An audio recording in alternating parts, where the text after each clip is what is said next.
So we're starting with a panel discussion headed by Professor Gabi Barbash, and I would like to introduce Professor Barbash, my good friend, who's served as the CEO of Tel Aviv Sourasky Medical Center until very recently.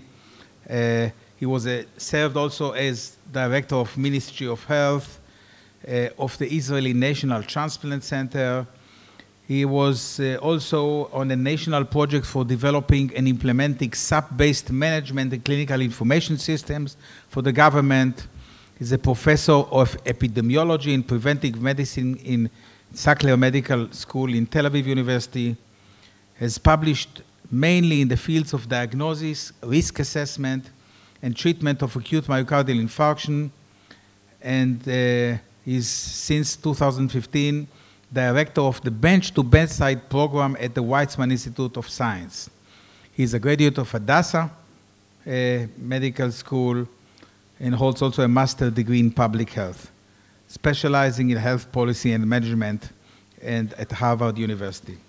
We have the panelists sitting here, and I'll shortly introduce them.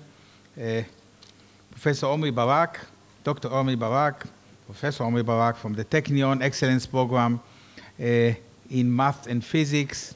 He is a Master and PhD at Weizmann, a postdoc at NYU and Columbia University. His neuronal representation presently as professor at the Technion Medical School. He's working on models and theory of neurobiological learning systems, and a member of the Technion Loki Center for Life Science and Engineering. Dr. Yuri Gorelik is still, he's here. Okay, good. I thought that he was lost among the patients. Patients are still at the center of what we do. MD, he's a BA in MD from the Technion. Prior to getting into medicine, he specialized in scientific and applied aspects of database and information systems in various communications and other high-tech companies, and now applies his background in the development of Rambam medical data systems and medical data simulators. Then Kira Radinsky, we met already Professor Kira, and we heard her. Professor Suchi Saria is on the way here, so she will join later. Professor Uri Shalit from the Technion is a PhD in computer science from the Hebrew University, postdoc at NYU, MIT, doing clinical machine learning in healthcare, professor of industrial engineering, and a member of the Technion Center for Machine Learning, using matrix manifold optimization in building better and faster machine learning algorithms. David Sontag, welcome again, and Professor Assaf Zeevi. He is a master in electrical engineering from the Technion, PhD from Stanford in statistics, Kravik professor at Columbia University, pursuing research on information and analysis of mathematical models of complex systems. Assaf is involved in machine learning in medicine, Presbyterian Medical Center, and startups. So I think we have a great panel. Professor Barbash, your chair. Thank you. Good morning, everyone.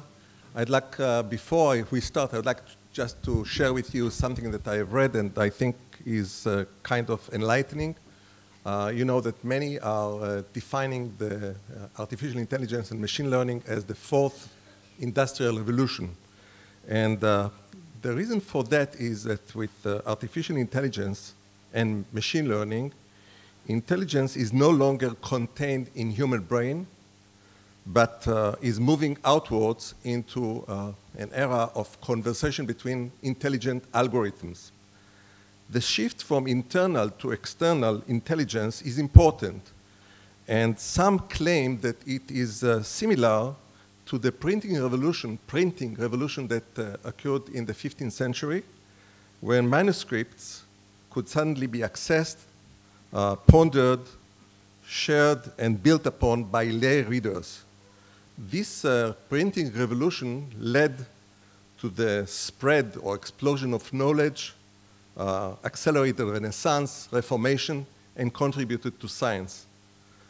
There is all reason to believe that what is happening, the move from internal to external with artificial intelligence and machine learning, will not be less powerful as the printing revolution. In our panel today, we are going to discuss the implementation of artificial intelligence and machine learning in the medical and healthcare arena. And we have divided, don't I have that list of?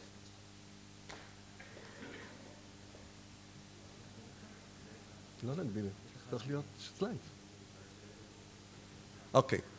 I think you have handouts. Do you have handouts with a list of topics for this session? No? No. Okay. Okay. We have divided the session into the panel into two sessions. One is a session that would deal with future applications of machine learning in the medical area. And the second session will deal with barriers to the implementation of artificial intelligence and machine learning in this area. And we have allocated 10 minutes for open discussion with the audience after each session. So let's start. I'm sorry that we don't have it. If someone can take care of that we have the slide that we have presented, it will be helpful. The first topic that we would like to discuss is how medical practice is going to change as a result of the machine learning. Are we going to read ECG strips in 10 or 20 years from now? And I would like to approach you, Kira, firstly, with your views about that.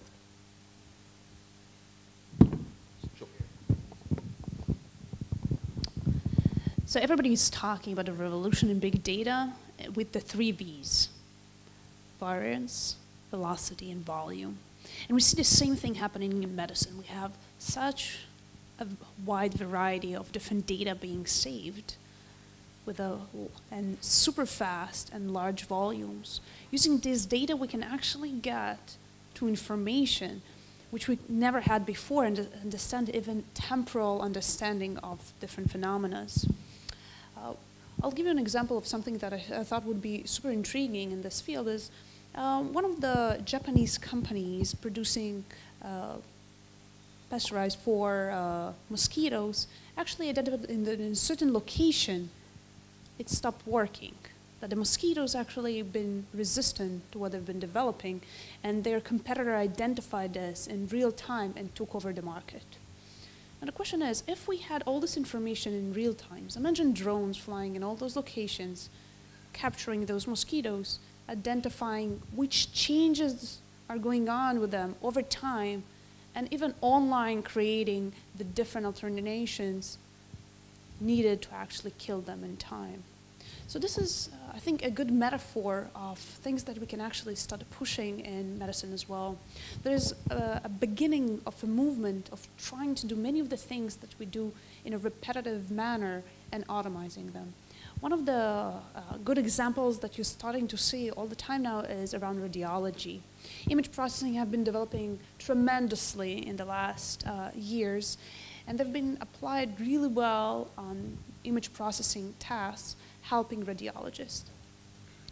Another initiative that we're doing right now through the Technion is actually trying to automate many of the emergency room protocols as well. So instead of people waiting for, I think at the beginning we said 5 hours today, right? So instead of waiting the 5 hours, maybe people can wait 10 minutes. Coming in, having a system with different sensors, taking all their vital signs and additional signals, having all their temporal information accumulated through the HMOs that we have here, and using different machine learning and artificial intelligence algorithms, identifying their priority. And why in the hospital? It can actually be identified much before that. So the movement to home is something that we see all the time right now as we have more and more sensors developed. For the artificial intelligence, with the temporal data understanding is something super important. I'll give you an example of a misdiagnosis of a friend. He went to the hospital, had headaches. So he's hospitalized for 2 weeks. Nobody knew what he had until they understood that he had CMV.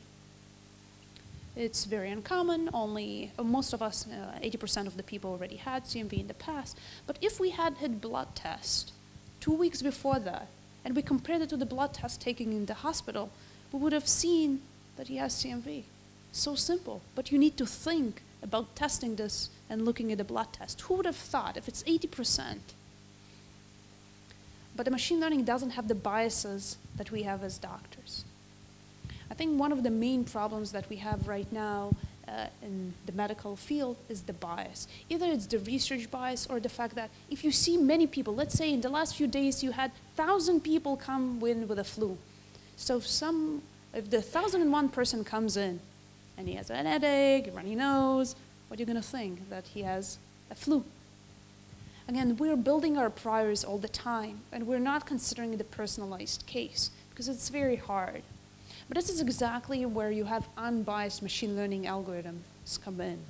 So when we're talking about the changes that's going to happen, I'm not even going to talk about technology. I'm going to talk about the effect that it's going to have, the effect of getting to a point where we have unbiased conditions.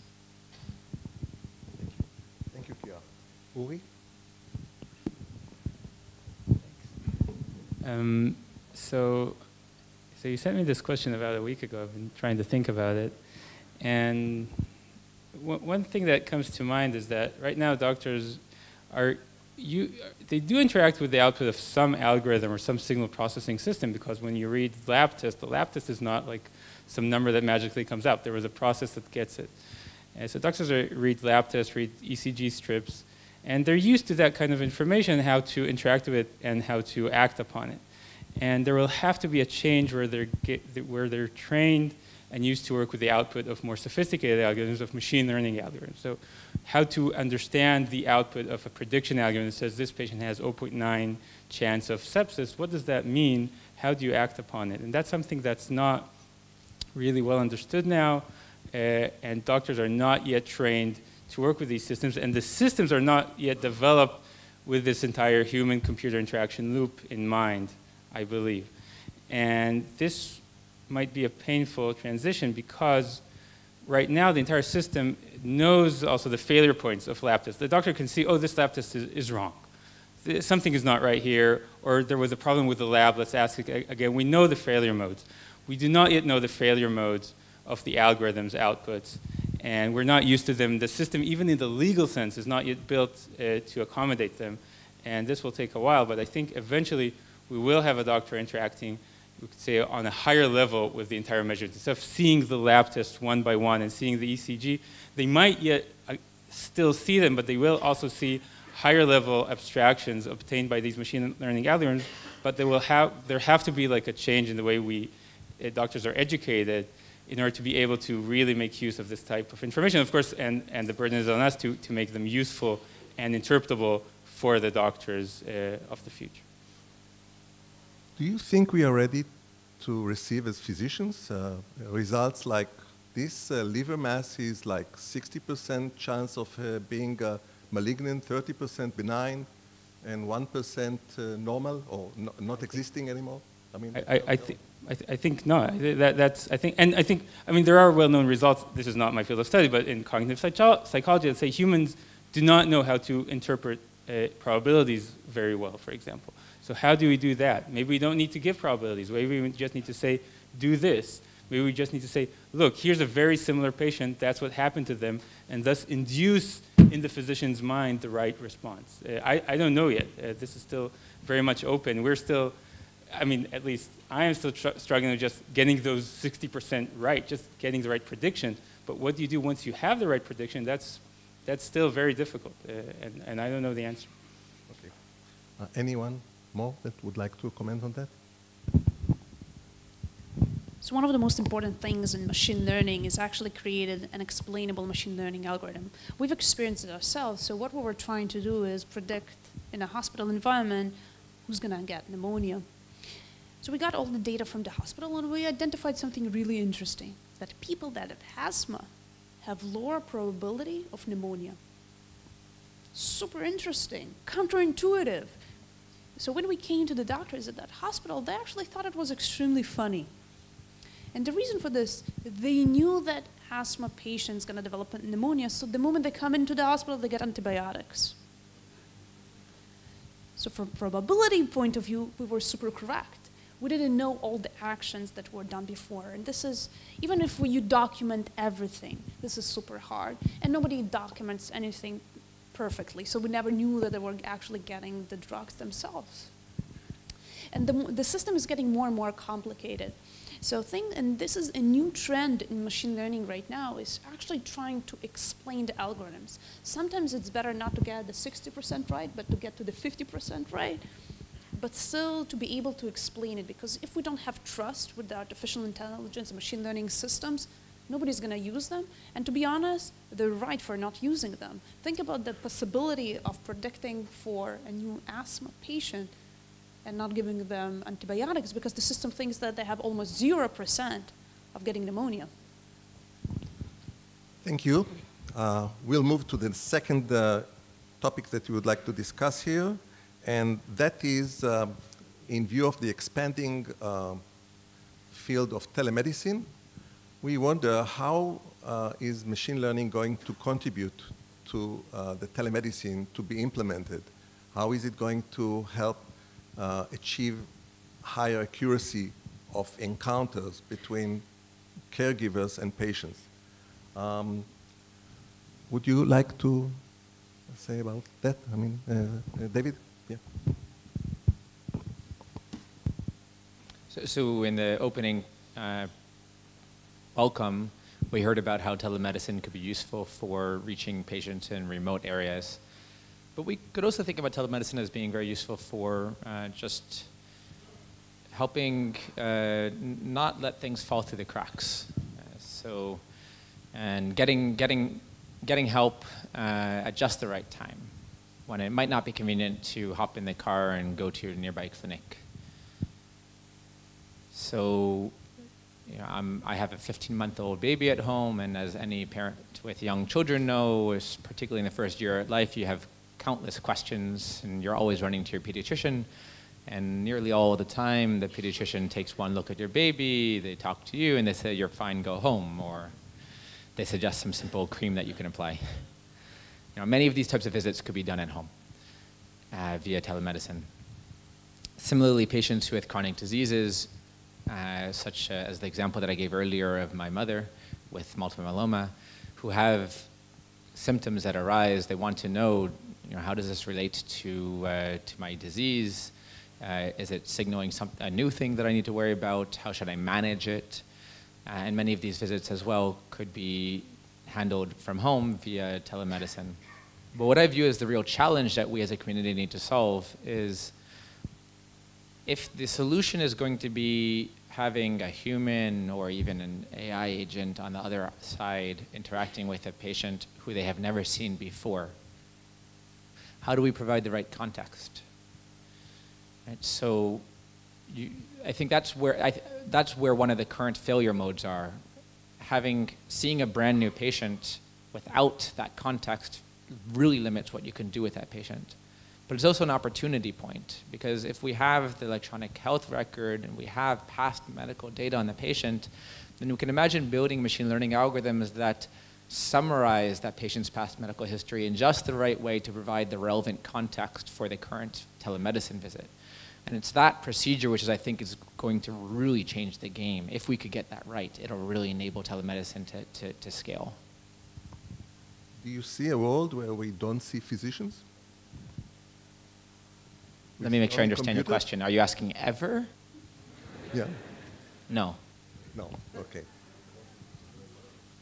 Anyone would like to comment on that? Okay. Okay, so we move to the next topic, which is related to the fields of radiology, pathology, dermatology, which are imaging-related fields in medicine. And, you know, it was quoted by Robert Shiller, who is a Nobel laureate economist, that was quoted in the last Davos meeting. he was saying that artificial intelligence could be the biggest challenge facing the job markets and even humanity itself. And my question is, in the healthcare job market, are these the radiology and pathology markets that are really going to be challenged? And I come back to you, David, and then to you, Pierre. So what's going to happen to all the radiologists and pathologists?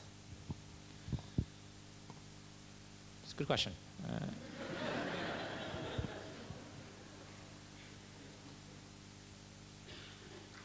So first, the data is changing dramatically, right? So pathology as a field is going to look completely different 5, 10 years from now, and it'll have nothing to do with AI.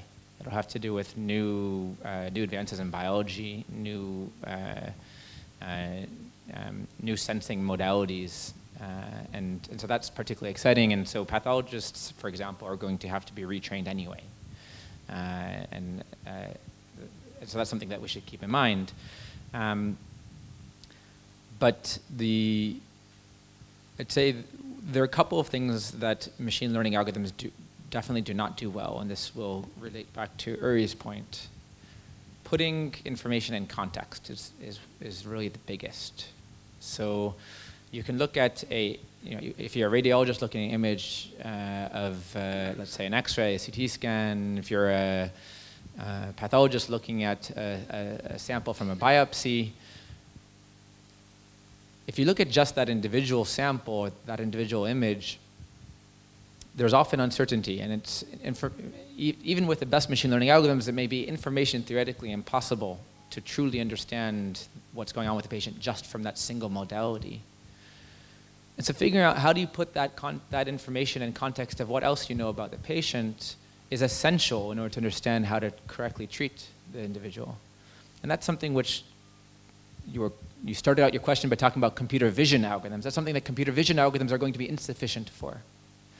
And that's where, at least in the short term meaning next 10, 15 years, in my opinion, we are absolutely going to need very well-trained clinical teams to work together with machine learning algorithms to properly interpret. I must tell you that I'm not sure that analyzing slides for pathology or even analyzing images for radiology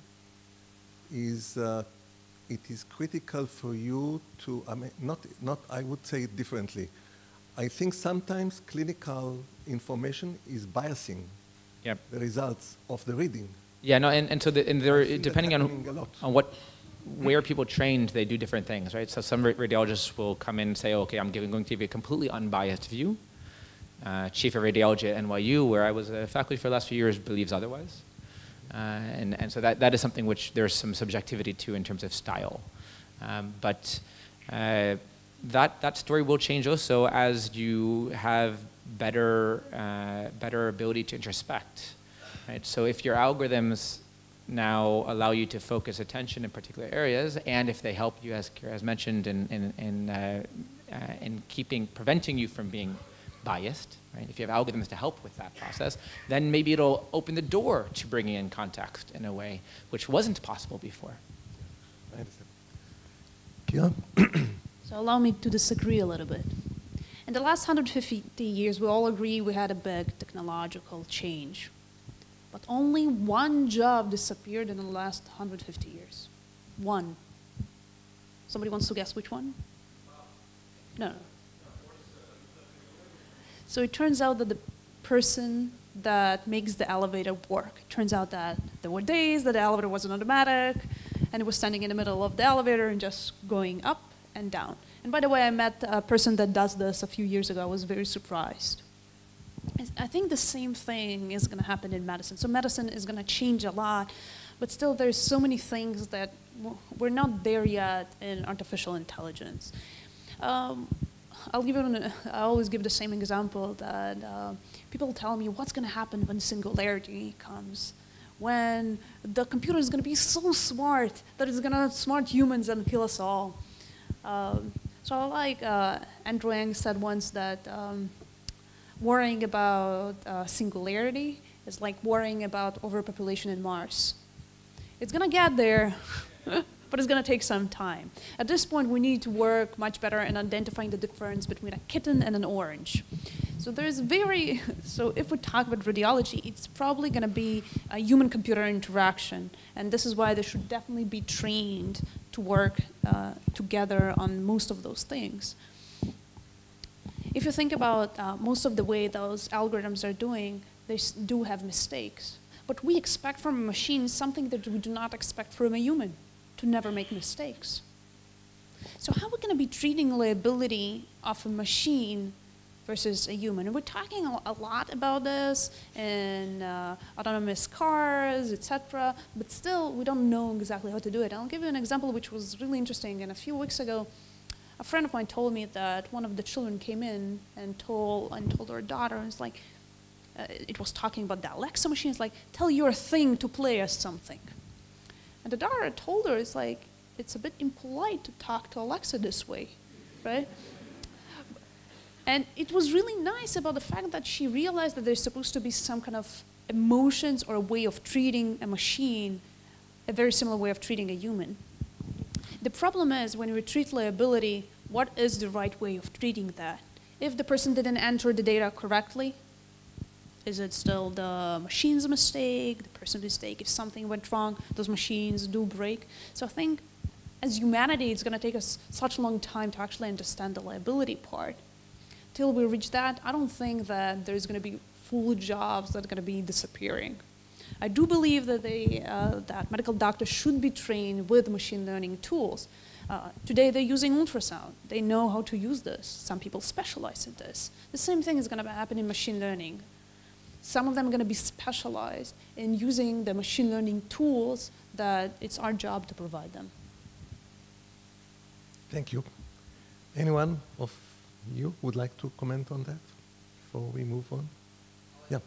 Yeah, Omri. Okay. Okay. Okay, so we move to the next item on our list, which is, and I would like you to get, although you referred to that, David, in your presentation, and the topic was how should hospital management get prepared, and to the era of artificial intelligence and machine learning, sorry. So I want to open that into discussion, maybe with the Israeli ingredients of how you do that in Israel, which is more difficult. For example, following what you have said, Kira, I already see the medical union opposing applying artificial intelligence in medical healthcare because of the threats on physicians, both physician work and the reliability of the artificial intelligence algorithm. So, okay. Yeah. I think it's a great question and a great challenge, and in a hospital, let's take a challenge of a department of internal medicine at the hospital. You actually have to deal with the patients, with the labs, with the rests, and you have to make decisions and move on from patient to patient. You all the time deal with big data because you look at the data, but you never see the entire picture, and you have to decide to send to different tests. This is where on one side smart medicine gets in, and on the other side dealing with large data gets in. And Dr. Yuri, sitting here, is a resident in internal medicine, living his life now as a resident, seeing patients, and also has access to big data. I want to hear his view about how to deal with that, and how does it get insight? I mean, how does it get more insight from dealing with big data, with his past experiences, big data, and current experience as a resident dealing with medicine on a practical basis. Thank you. Welcome. I think that there is a very wide gap between the research and the research directions and mostly all the things that were presented here today and the actual departments. In the actual departments, things are very messy and things are very, very distant from big data algorithms and from implementing or adopting or even knowing that there's such things exist. I think it starts at the beginning, the education. It's a discussion here. It's a subject here that I will elaborate further. But I think that big data is missing from our daily discussions, from our daily rounds. The big data availabilities, machine learning availabilities. We're still flipping coins at best because. Research today and research opportunities today, what research allows us, it provides us with guidelines and algorithms for simple patients, for patients with 1 or 2 diseases, because because when drugs are tested, they're tested on patients with 1 disease or 2 diseases. Complex patients tend to be excluded from researches, and retrospective analysis are abundant, but they're still not offering answers for the complex patients we see at the departments every day. So we are still not adopting well and not familiarizing well the opportunities and the research, and we're not collaborating. We are not part of this. As you see, all the panel here, or the really distinguished panel here, are not physicians, are scientists, and our adoptions as physicians and our collaboration with physicians is very scarce and should be expanded. And I think I will talk more when we get to the education part, and I think I have some issues around here. Thank you. We have a topic on that at the end of the session. But I would like to further drill a little into the hospital arena, and you know that ICUs are treating the most severely sick patients, and we are monitoring a lot of physical monitoring signs like blood pressure, pulse, oxygen saturation, and so on. But the use of this data is very minimal because of our limitation, inherent limitations. And I was wondering, what can we do, not in respect for preparation of the hospital to deal with big data or artificial intelligence, but how should we prepare to run the ICU in a better way that is more applicable, or that artificial intelligence and machine learning is going to help us there much more? Assaf? Yeah, I think that's a really great question. I think the ICU in general is an environment where we as data scientists and machine learning scientists in general can really find a tremendous opportunity, because it is one of the places where the patients are monitored at the highest frequency. So if we're used to studying feedback systems in a closed loop manner, this is the closest thing that we have, where things are really monitored frequently enough to make decisions in real time. But that's also the challenge in that environment. It's an extremely noisy environment where the patients are monitored heavily because they're critically ill. They're very unstable, so monitoring them carefully and detecting changes in their state is extremely complicated. And this is where there's, I think, this entire initiative, which is a wonderful initiative between the Technion and Rambam to put this whole thing into motion, is important in the dialogue sense. When I started myself to study the topic of big data in the ICU, one of the first things I did, which was a big eye-opener for me, where I'm used to sit in my office and draw up the world with my paper and pencil as I desire, is to step into an actual intensive care unit and see how it's run. And the closest analogy that came to my mind in seeing that is being a fighter pilot in a region which is in a very dangerous airspace with a lot of threats. There are machines beeping left and right. There are patients who are going into compensated shock and shock. There's a need to run from one patient to the other. The staff usually isn't sufficient to actually manage all of that, despite all efforts. And you realize that, as someone here said, it's much more messy in practice than it is when we draw up these algorithms in our offices and run them on our computers. So that's one element of the dialogue for us, to step in and see what are the actual challenges there. At the same time, one other anecdote that I'd like to mention is I gave a talk about a year ago at the Soreski Medical Center, and it was to the critical care staff, the doctors, nurses, and so on. A fairly large audience, and the talk was about generally opportunities in big data beyond medicine, giving several examples, but also trying to loop into what we can do in the ICU.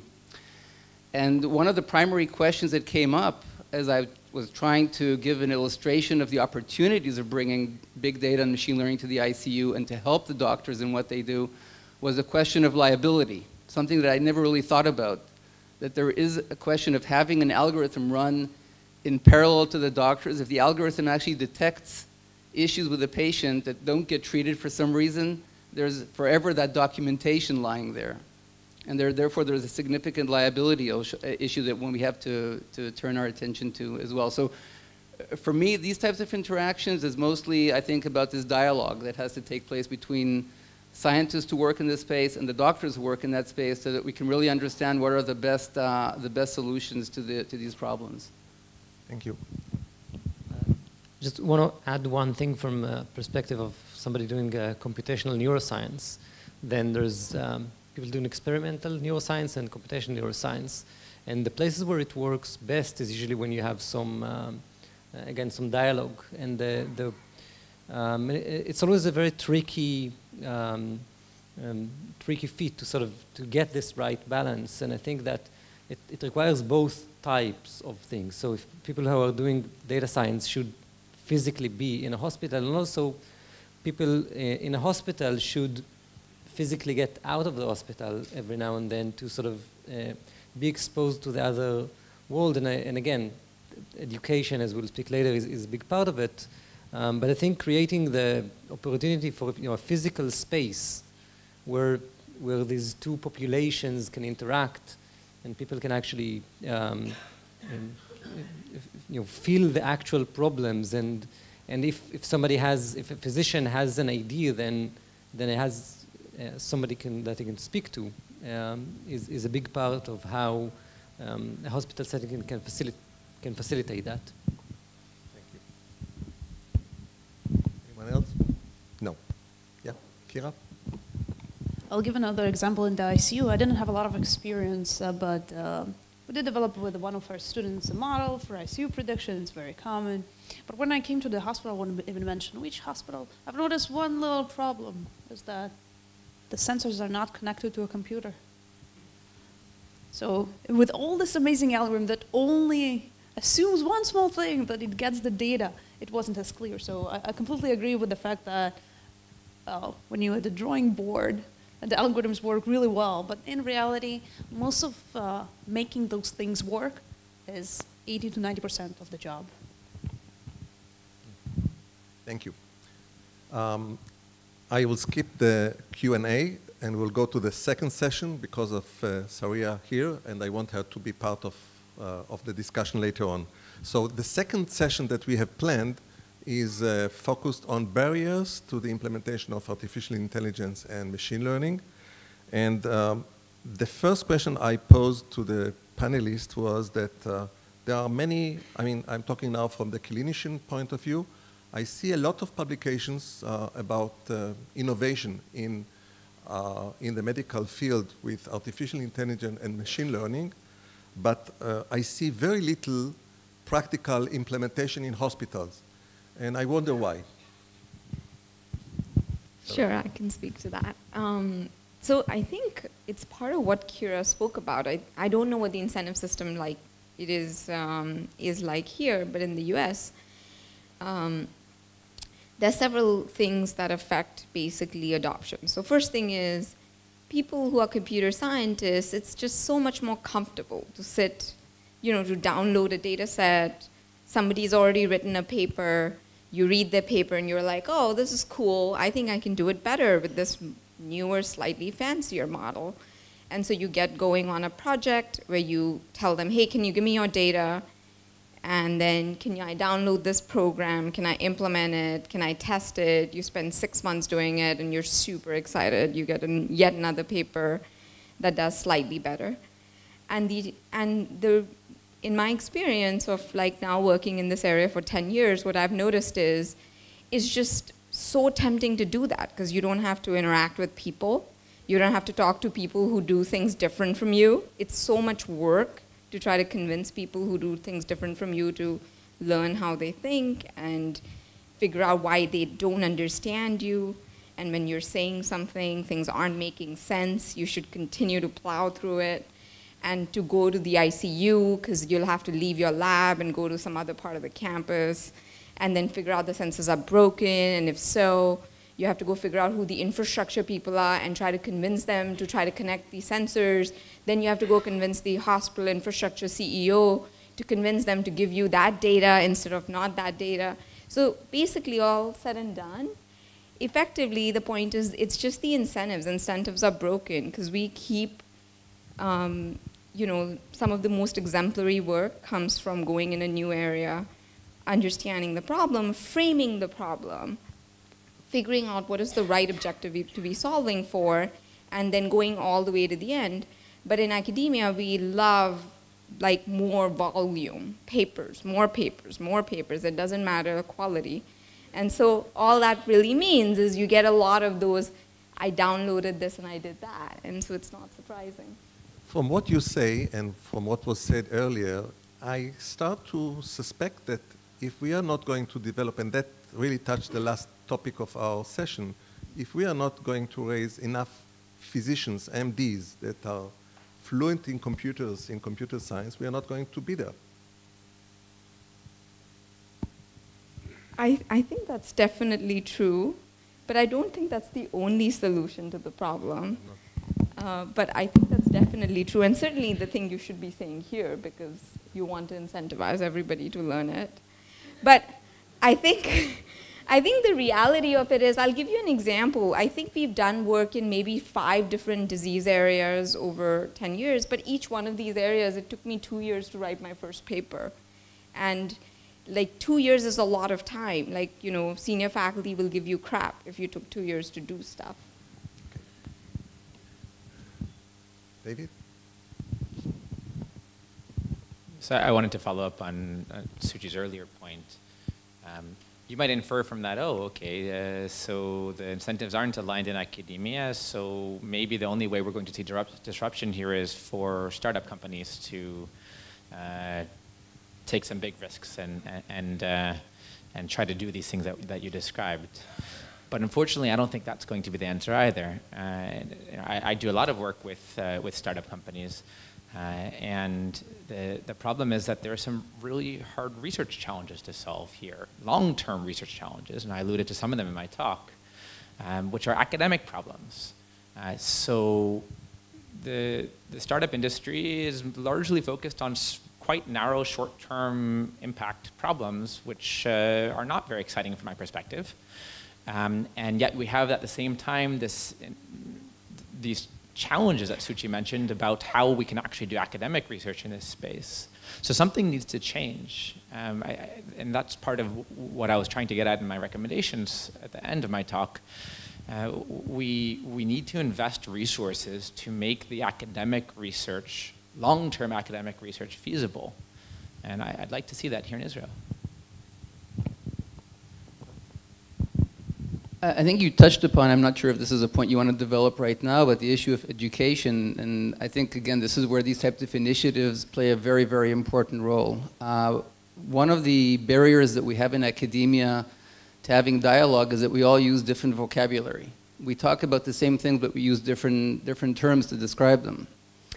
To understand the medical profession, at least for me, that I have not been trained as a physician, means a tremendous amount of effort in just studying this vocabulary to be able to have that type of dialogue. And also, if I'm going to present ideas from the big data space, I need to think about ways to do it. For example, the types of examples that Kira used earlier that would be able to be interpretable to somebody who hasn't been trained as a data scientist or a machine learning person.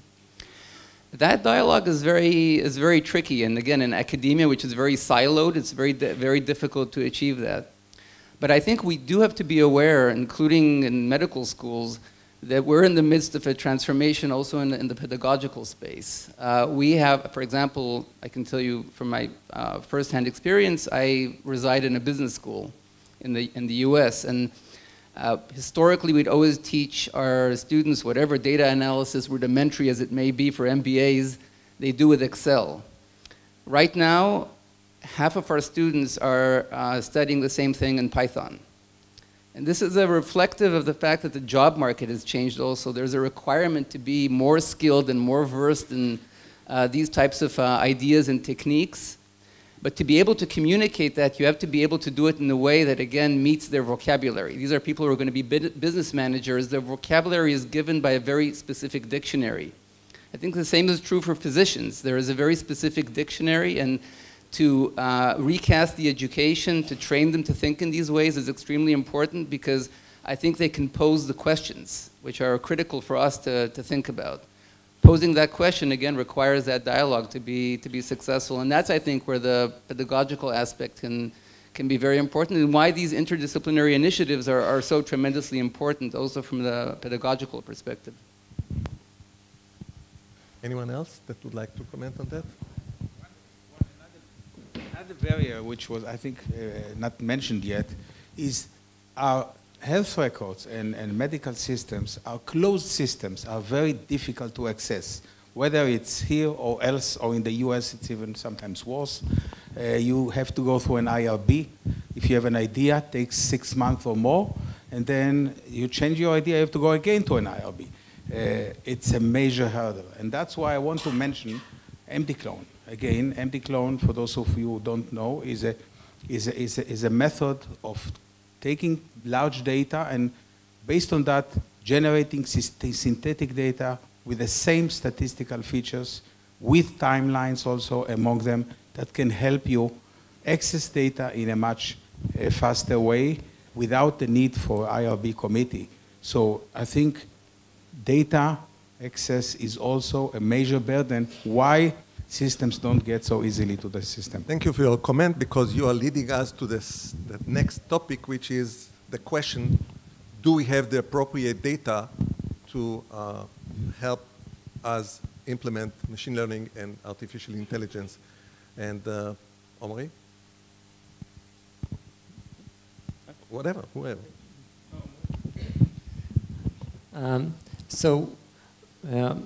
I think that there are several things that the type of data that we're getting is there are several classes of questions, I think, that we can ask, and we'll sort of we have good data for some and bad for the others. And so most of what was discussed is basically the medical record, which allows you to see the history of a person for a very long time, and that, I guess, in a sense, in Israel, it's even easier than other places because of the centralized nature of the medical records, and that can give a lot of things, like people have done predictions of diabetes or suicide and many other things, and the other aspect of data that I think is, in a sense, only starting to appear is the more real-time dynamic data, which comes from two places, I think. One is in the ICU, for instance, where, again, data is being sampled continuously, but in most ICUs vanishes after a short while, and a few places do start recording that. And the other one is the wearable devices of various sources, which will start again providing dynamic data. And I think this is one aspect that of data that we both need to get more of, and I think, from going back to the academia and research, that our ability to cope with it is also much more behind, like using dynamical systems and the language of processes and control to to deal with this kind of data, I think there's a lot of more research to be done, and once we have more of this type of data, this will push the research forward as well. You know, we are analyzing, at the Weizmann Institute, we are analyzing the Shalit database. And we have all comorbidities, the diagnosis, lab work, and you know, demographics and so on. And after a year of working with this database, I think that we came to the conclusion that it is very difficult to find things in such raw data to predict complications and so on. And I think that what is really missing, the biggest potential is going to be in the EMR. The EMR with the data that is put in by physician, nurses, and so on, if we know how to analyze that, to overcome issues of consistency in terminology and so on, is going to give us the biggest treasure in terms of predicting medical prognosis and so on. David?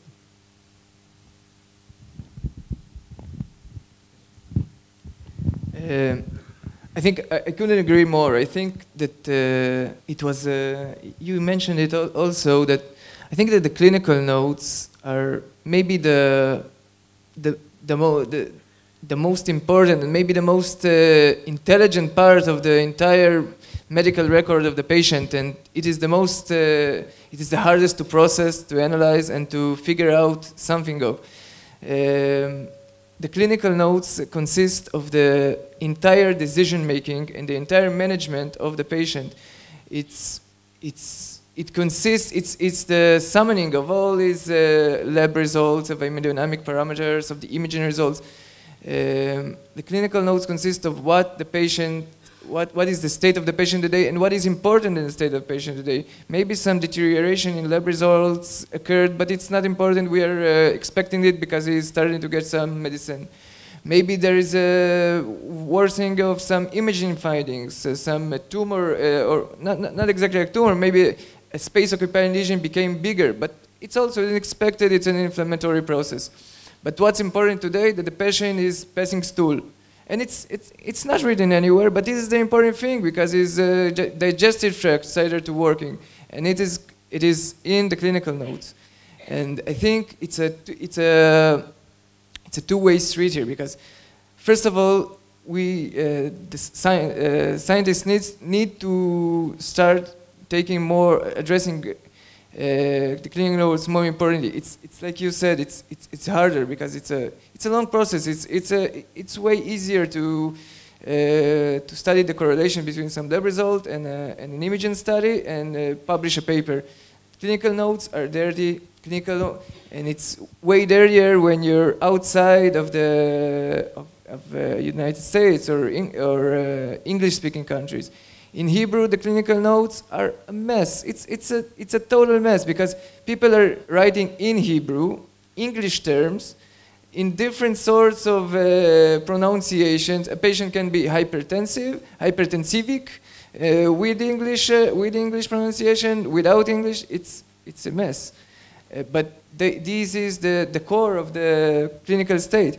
I think that the other way around it, it's to educate physicians. It's to make physicians aware that the clinical notes are not just a form of communication between themselves. It's even way, because when a radiologist writes his interpretation of an imaging study, he writes it in the context of the clinical question. I want a chest CT in the question of, is the patient suffering of pneumonia? And the radiologist says the patient seems to, in the context of the question, maybe suffering pneumonia, maybe some fungal pneumonia. But it's a communication between the two doctors, and they're not aware that this communication is the core of the clinical management. If physicians will be aware of it, they will know that their EMR systems should be designed differently, because they are taking part in the design of their EMR system. If my EMR system will tell me, will have a place for me to write I am prescribing this medication. Why? Is it a symptom? Is it an imaging study? And I will say it's an imaging study. What kind? He performed a CT. It's just 2 lines, and it will be easier to analyze further. And I think this is the two-way street between the physicians and the scientists. The clinical notes are the most important thing today in the EMRs.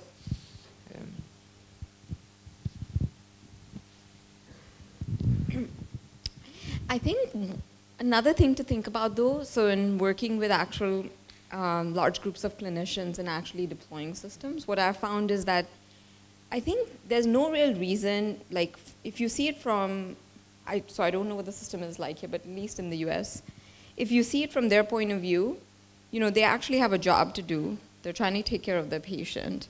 They have no time. They have 50 things to do. It's super chaotic. They're constantly getting interrupted. Like if I just shadow my, I have all these aspirations. When I go shadow them, I'm like, oh my God, this looks intense, crazy.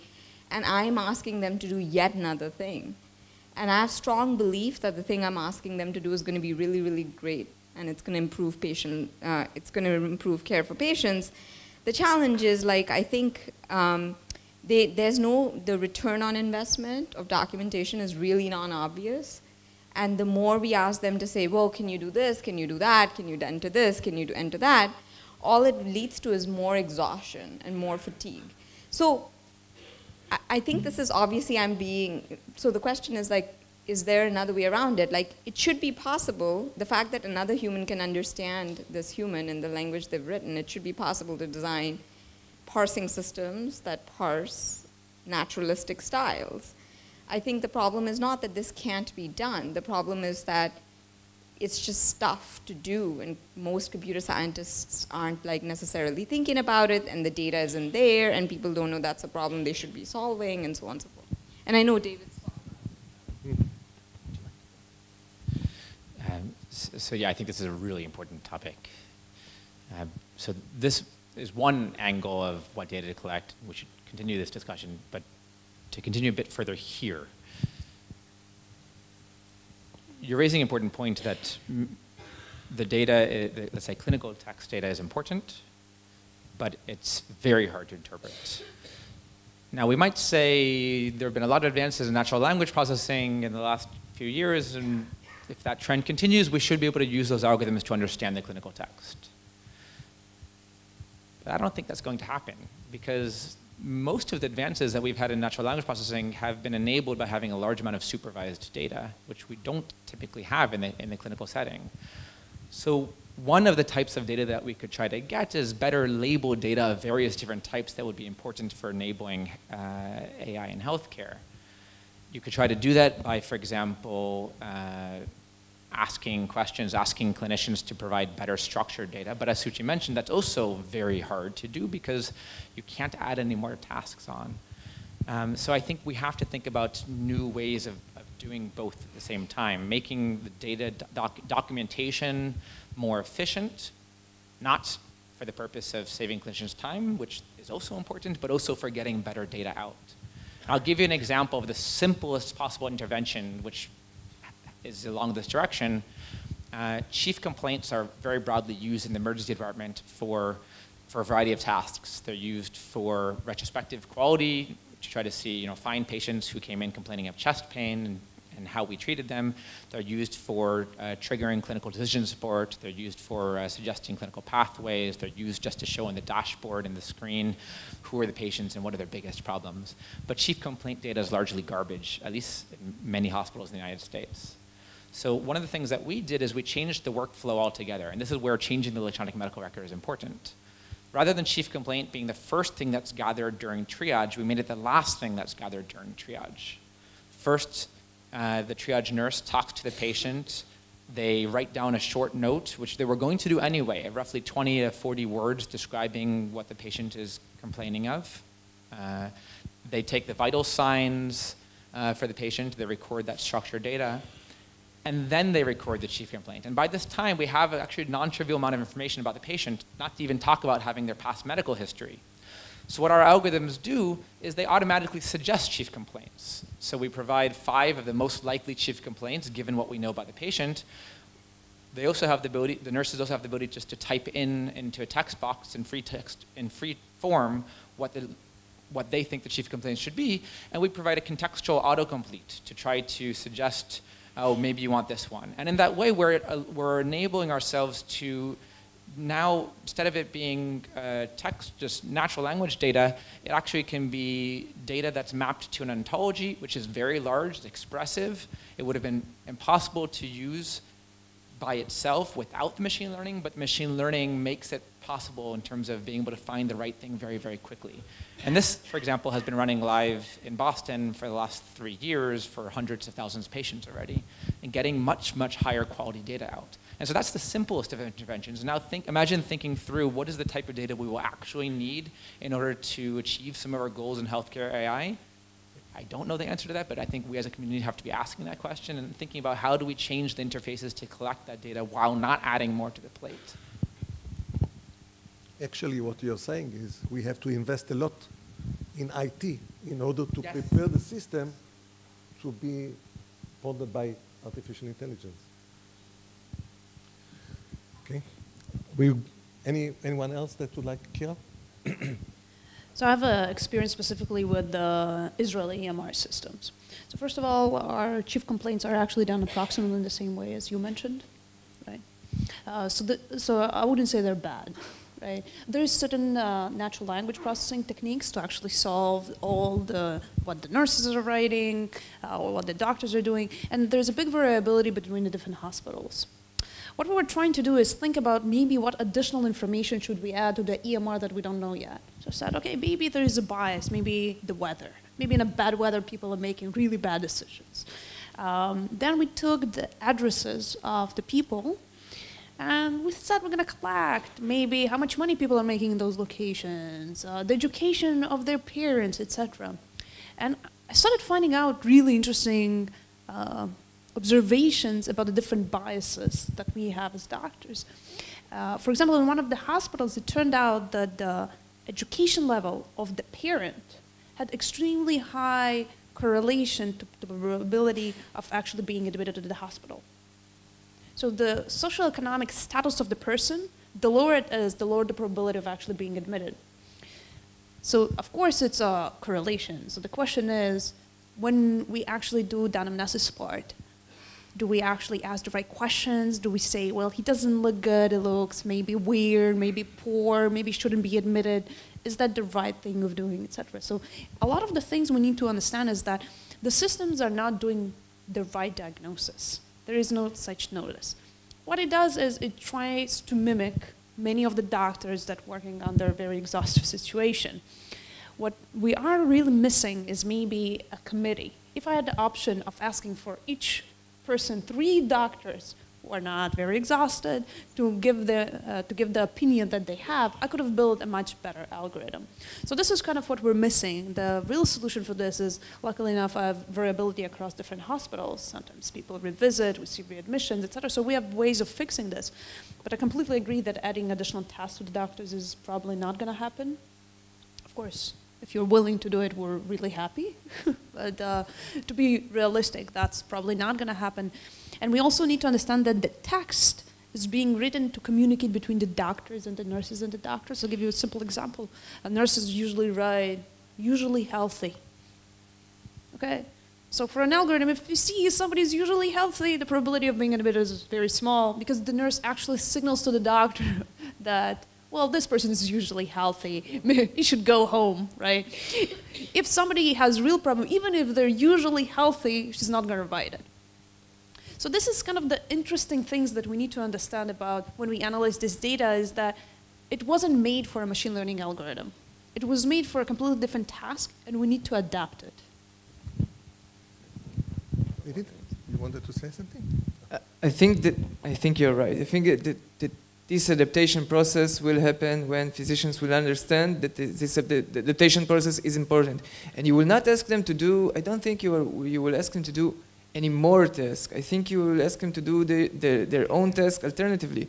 Just when I'm prescribing a new drug, I will write in the note, the patient started receiving this drug after discussion because of this and this finding, and I will be following up on this and this finding tomorrow.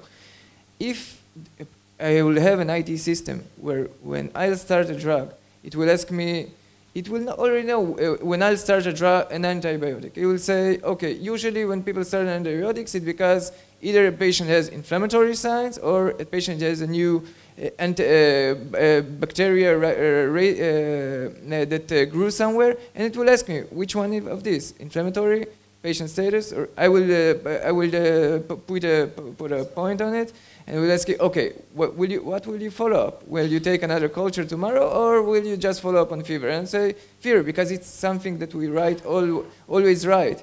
And it doesn't have to be so educated, so intelligent at the beginning. Maybe at the beginning it will give me a lot more options, and it will narrow as it will learn how we answer these options. But it will already sum up my note. The patient started receiving this antibiotic because this culture saw this. And I don't have to write it down. It's already written it down for me, and it's written it down structurally. And for further analysis and for someone else to read tomorrow. I think it's not an addition, it's an alternative. All together? 5 minutes all together? Okay. So go ahead, please, and then we'll open for discussion because...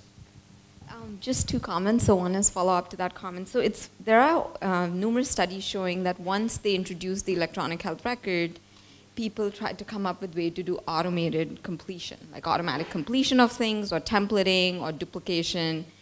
And the saddest thing is people started to take advantage of it in the sense that the data got worse. And the reason it got worse is people are like, this is the default, sure, it's good enough.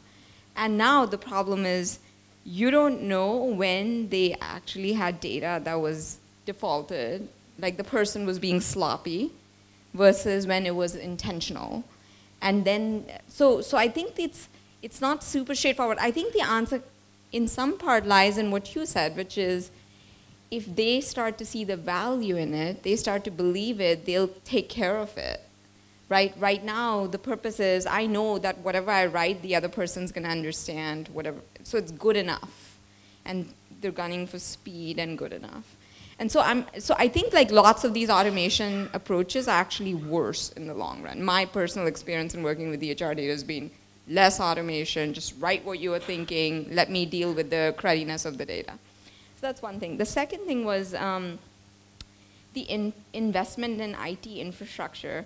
So one thing that's really interesting that I've seen in medicine is, obviously in medicine, you know, because you spend tons of time training in medical school, like doctors, like physicians, the nursing, like basically medical staff are first-class citizens. Technologists are second-class citizens. Effectively, what this means, it reflects is essentially when you're hiring technologists, you know, their pays are similarly very low. And when you're buying IT tools, you're sort of assessing those IT tools similarly with a very stingy pocket, and you're effectively not willing to pay the right amount to do the right thing. You know, there's this short-sighted view around the use of IT. And I think medicine, and it shouldn't be any surprise to most people here, but medicine is increasingly becoming an information processing discipline. And so your efficacy is very directly tied to the quality of, you know, all the information systems supporting you. And I think the big fundamental shift needs to happen is to bring medicine and information science at the same level, as opposed to medicine, information science, IT, etc. Thank you, Saria. We have 10 minutes for discussion with the audience. No way. Okay, that's what I promised. So please, everyone, say his name, shortly ask the question, please. Like a question, a short comment, and it will follow by a question. Assuming we'll be successful, eventually doctors, we all know, doctors have got license to kill. And when I prepare presentation for the hospital, I find out that 20% of the death in the hospital are accountable for mistakes of doctors, which is okay. But the first time that artificial intelligence machine will make a mistake, even if it will kill 10% of the amount of people killed by doctors, it will go to litigation, it will stop everything. By the way, it holds for doctor, it holds for machine, autonomous cars, etc. My question is, how much do you do with litigation people? Because once this gentleman will solve the problem, we'll wait additional 10 years until the litigation area. And the question, are you familiar with anything which is done in this area? Or should we start doing something like this?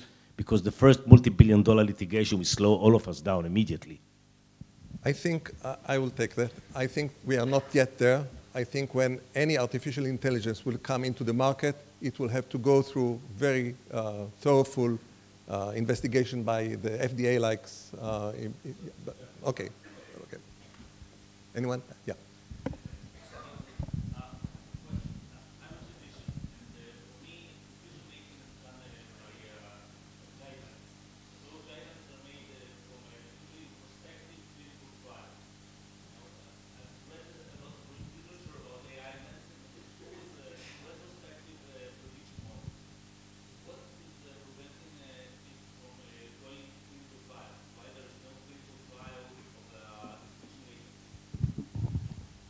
So I'll quickly answer this. There's nothing that prevents, it's just more expensive, and there's systems that are doing prospective studies. There are systems who are going through prospective studies. Everything that goes through FDA goes through prospective studies. Everything that you see eventually in the industry went through a prospective study. Yes, yes, yes. Go ahead, please. I would like to raise a provocative or challenging question to the panel. For a non-surgical question, for a diagnostic question, tomorrow, 5 years from now, or possibly hypothetically 10 years from now, if one of you or one of your relatives would have a diagnostic non-surgical problem, would you prefer a 30 or 40 years experienced physician or a young resident who is very experienced in pushing the correct buttons with on the machines? And the answer of 20 years physicians who know both is not a valid answer. So I think actually that dichotomy is just not correct. So in reality, the thing that I've experienced in practice is that when I've worked I've worked in areas where there are specialty care centers, physicians who are considered world experts in that space. They see probably one of the, some of the highest number of cases in that specific area, so lupus experts, scleroderma experts.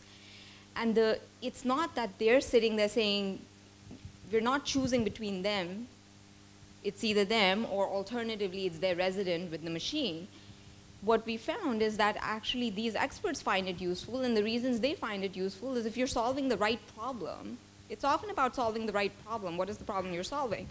And what we found in practice is that if you, there are many, many complex chronic morbidities where basically because of multimorbidity, because of diversity in symptom profile, even once you have a diagnosis, it's very hard to know who is this particular person and what drugs they may or may not respond to.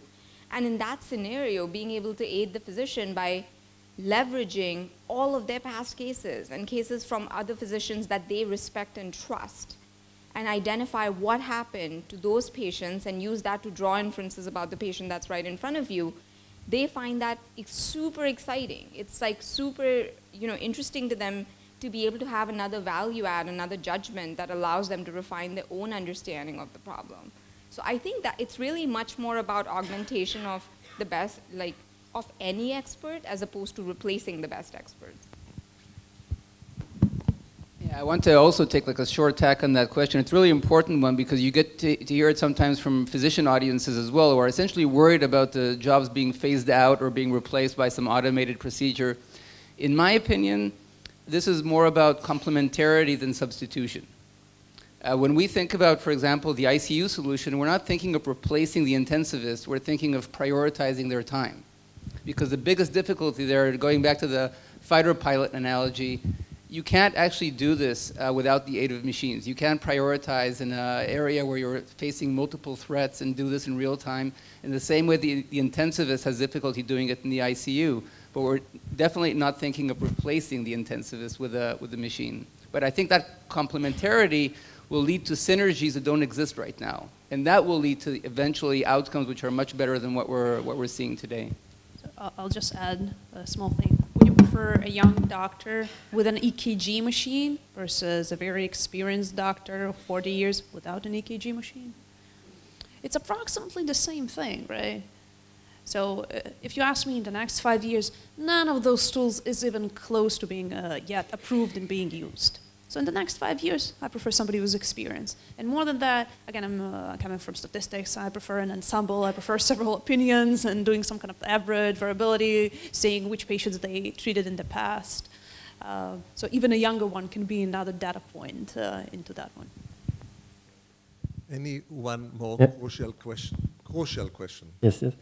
I have a question related to getting the good labels, diagnostic labels in particular. So how do you get them, given that physicians, depending on their training or their experience, will label the same data differently? In my own experience, I would present the data to 3 physicians. They would give different annotations. So how do you what recommendation do you have to that extent to get the best reference label in the context of supervised learning? And also related to that, the guidelines are also dynamics in medicine. So the diagnosis reference that you have now might not be the one that you have in a year's time. So in my experience, I'm, for example, rewriting a paper now because the guidelines just change in between. So how do you deal with that in adapting your results to... Yes, yes, and yes. Those are both very important points, and there are points that the algorithms must take into consideration. Thank you.